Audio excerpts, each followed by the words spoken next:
cool, Sam. So if you don't mind just taking a seat, we'll get sound checks. Sound checks.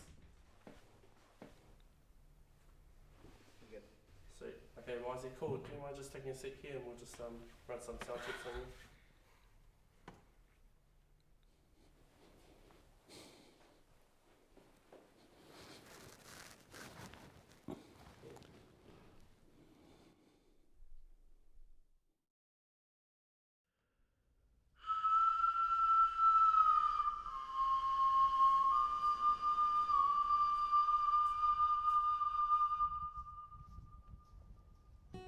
Nau mai te awa o te a. Ko ea mai te mauri ora ki rungi a tātou tēnei ata. Ke whakamātau atu, ke whakamātau mai. Nau mai pūmau, whakapūmau tira, te hauoranga. Ki runga, ki raro, ki roto, ki orto, ki waho. Apiti atu ki te hunga e māwiwi ana. Tei mahane, pauri ana. Tau pai nui o piki te ora, o piki te kā, o piki te māramatanga. E tū mai te wairua ora he ora ki te pua, ora ki tawhito, e ke mai te kawa ora tūturu o huti wakamaua kia tīnā. Haumi e hui e taiki e. For me, it's probably attending all the tangis of our young people and being involved as well. With the safety of some young people, we'll put them on watch, we've given them caregivers, we've done all that. One case that's pretty close to me was this young girl who was brought up by her grandmother. When she reached the age of 10, her grandmother passed. And so she moved on and went back to her mother. And when she turned 16, her mother passed. And we gave her a caregiver to look after her because she was harming herself. And so this night she just sent her caregiver to go and get some fish and chips. And then she hung herself with a scarf.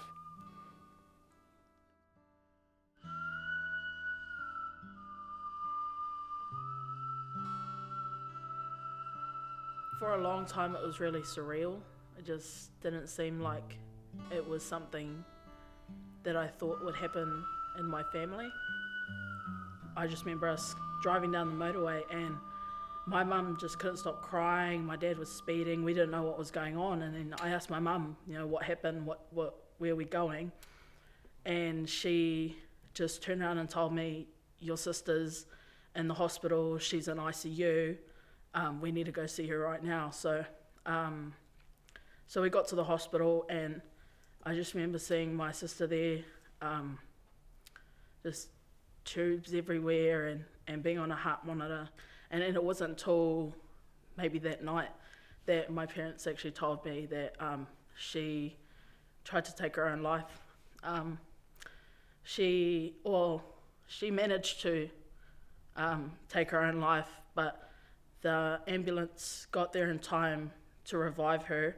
So she was in hospital for, I think it was about 3-4 days on life support. And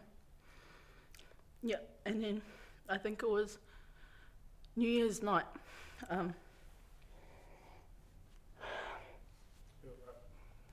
I remember, it just gone past 12 and my dad and I were sitting with her in the ICU and just talking to her. And I remember my dad telling her that it was okay. If she wanted to go, it was okay.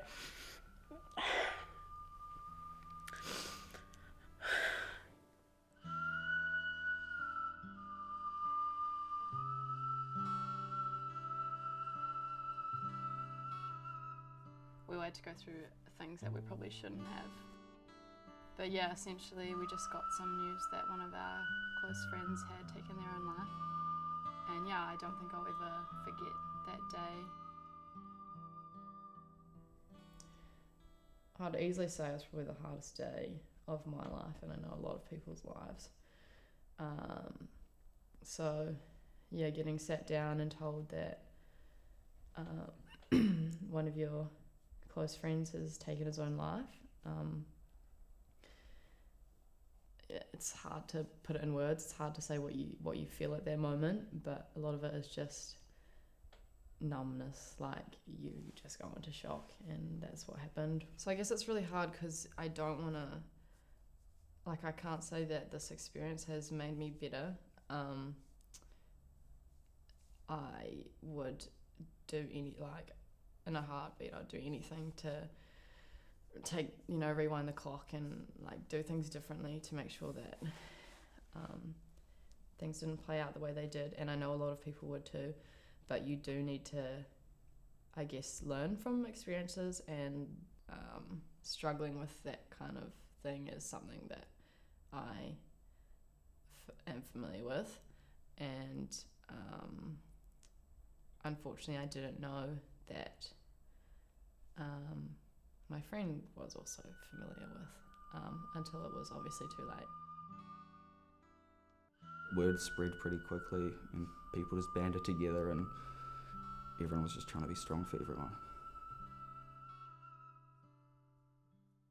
I'd been kind of quietly dealing with mental health issues since as long as I can remember, and I was quiet about it before, but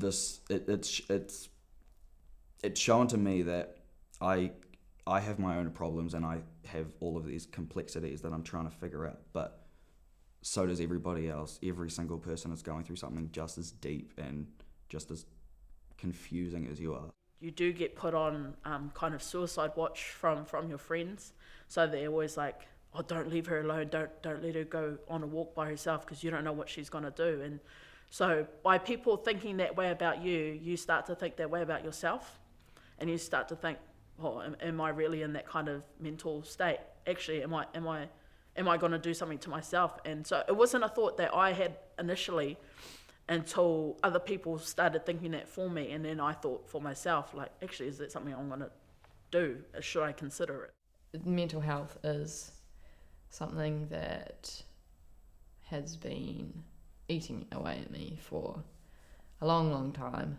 and I've battled with it,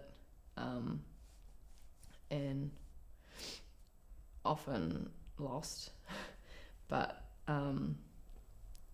losing our friend really made me realize that I need to be in a better place. I think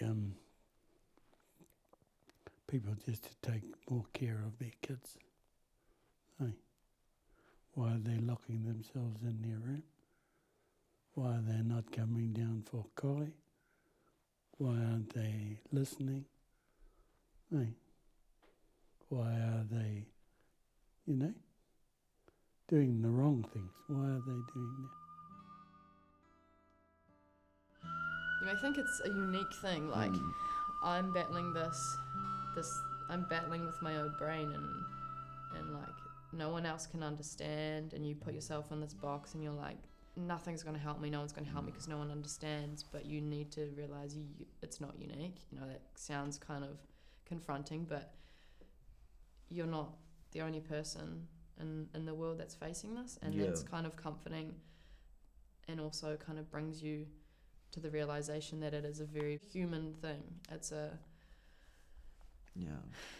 some point at the start of this year, I almost didn't want people to understand. I kind of wanted it to be a unique experience that nobody would be able to get it, and this is something that I'd be special about, and it kind of got in the way of me helping myself. But I just remember it paralyzed me for a while because I was very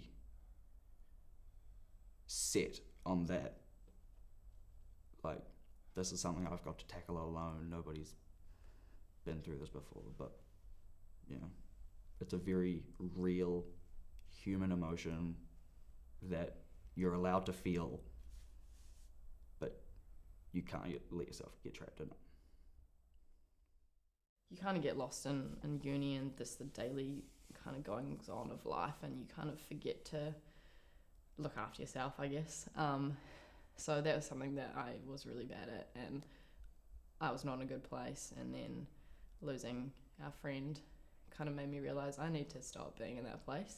So I moved out and into like a group of really cool, supportive people. I went back to Muay Thai, started kind of focusing my energy on that, just putting my energy into me, really, and trying to kind of prioritize the people in my life who, especially those that were throughout the situation, like there. Anything that I had to do to get help, everyone was supportive of. I didn't mention this at the start, but this semester I've dropped university. I've been studying it for 2.5 years, and I might come back next year and do it, I might not, but the fact is my family and friends around me were supportive enough to let me make that decision, and I'm doing it for me. I'm focusing on me, putting that energy towards me. One of my hostel matrons who had also experienced having a sister pass away, and that was something that she understood and knew where I was coming from. And so sometimes when she saw that I just wasn't coping at school, she'd just take me out of school for the day. We just go to the movies or go into town or something and just put things back into perspective and keep moving forward. So I was really grateful to have them as support people while I was at school. You wouldn't believe how many people this year alone have approached me privately and confessed something or asking me to help or anything just because I've let my guard down. And I do truly actually feel a lot closer with a lot of my friends now because of it.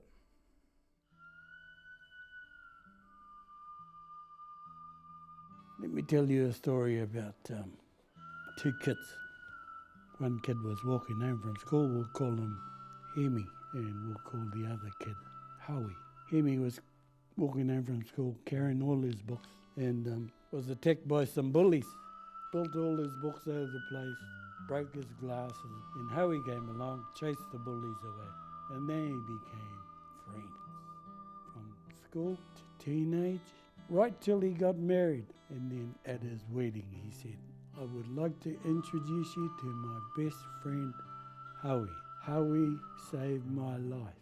And Howie goes, saved your life? How? Remember that day you chased the bullies away? Howie said, yes, I remember that day.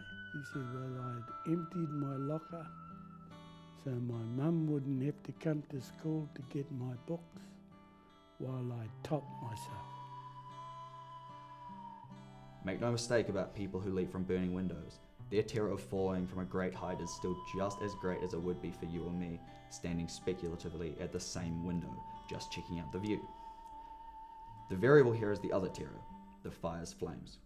When the flames get close enough, falling to death suddenly becomes the slightly less terrible of 2 terrors. It's not desiring the fall, it's the terror of the flames.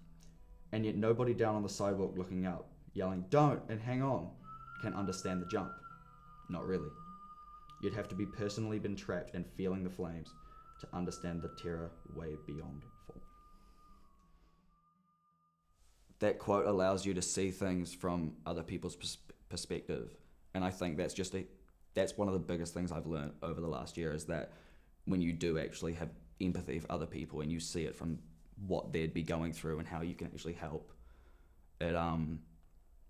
it gives you so much power to actually give good advice and be constructive and whatever. It's important that we don't make excuses for suicide. Like, we don't, it's not the paint answer. it that way. So that it's acceptable to do just because someone's going through this. Suicide is not the answer. And yeah, it's a good way to understand it and understand why someone would do it. But what we really need to be doing is understanding how we can stop someone, and before they get to that point where they are thinking that way. Although it's a tough subject, it shouldn't be one that we keep silent. If if we want people to find help or find a way through this, we have to be willing to start those conversations ourselves. Watching their behaviour and just being like, actually, for a long time you've seemed unhappy, and then going yourself to start those conversations, not waiting for them to do it themselves. The train of life, where everyone is on the train of life, and people depart when they get old and they die, but there are people who are taken off the train through accidents, tragedy, disasters. And then we get our young rangatai, our young people who want to jump off the train. And then we get those people who are sick, who are trying to stay on the train. Got to stop those young ones from jumping off the train.